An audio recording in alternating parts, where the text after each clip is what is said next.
right, going for Jason Greenstein.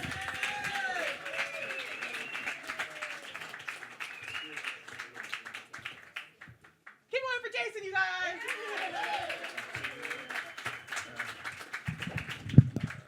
So, in 5 minutes and 1 second, you'll all realize this is my third time doing this. So, if you guys don't laugh at anything, it will still be better than this afternoon when I practiced this in front of my wife.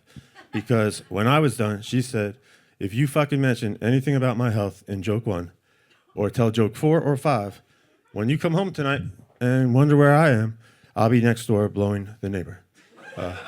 That neighbor happens to be my best friend. He also happens to be a 6'9" Nigerian dude. So to my future ex-wife in the audience, 2 things. 1, get ready to hear joke 1, 4, and 5. And 2, I've seen it. Good luck fitting Kelechi's dick in your mouth tonight. For years, my wife had symptoms that made our lives very difficult. Time and time again, she would make a doctor's appointment. I would take her to the ER. Tests would be done, and she'd be cleared to go home. And it was heartbreaking for me because I'm her husband, and I couldn't help. But last week, she went to a neurologist, got diagnosed, and the doctor said, trauma can affect different patterns of brain synapses. And the same thing happened to me. It took years for my diagnosis. I'm a type 1 diabetic, and she's a cunt. Next Thursday, after 18 years of struggling, I will be 1 year in recovery from an opiate addiction. So, I flew down to, thank you.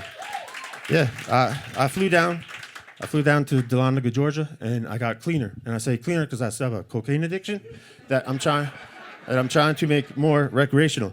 So I went to see a psychiatrist that specialized in drug addiction. He had me follow a process called flooding. What flooding is taking what you fear most and doing it over and over again until you conquer that fear. So after 1 week, I emptied my bank account. My wife moved back home with her parents because my biggest fear is running out of cocaine. But this is how you could tell if you have a drug problem. I lost a little bag that had 2.5 grams of coke in it. There's not a week that goes by that I don't take 2 to 3 hours to look for it. If you don't think that's a problem, take into consideration I lost this 17 years ago. I'm bipolar. I was diagnosed 19 and a half years ago. 19 and a half years ago, I suffered severe depression, and ever since, every day, I feel like the world is ending. And 19 and a half years ago, I'm sorry, this is a comedy show, so I'm going to be more positive. So I'd like to take this time to wish my lovely wife a happy 20th anniversary.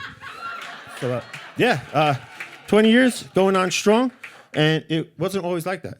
She met me in my addiction. So I remember the first time we went away together, it was 3 nights visiting Niagara Falls, and on the 4th day driving home, this was our conversation. She looked at me, and she goes, "You don't think I know?" And I said, "Driving." "What?" And she said, "You've been up for 92 hours. Tell me the truth. Are you doing cocaine?" And I said, "The truth is, I don't want to fall asleep because I miss you, baby, and I don't want to miss a thing. Because even when I dream of you, the sweetest dream would never do, because I'd miss you, baby, and I don't want to miss a thing." And that was it. She thought I was a romantic poet or something. So fast forward to 2023, Aerosmith retires. I go to rehab. So my last day there, my therapist took me aside and said, "Jay, you're going to go home and you're going to think Jess is changed, but it's you that is an entirely different person.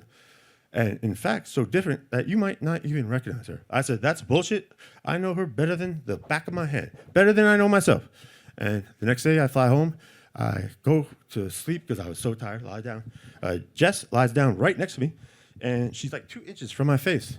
And as a tear goes down the side of her face, she goes, "In the 18 years we've been together, this is the proudest I've ever been of you." And I replied, "Your eyes are brown?"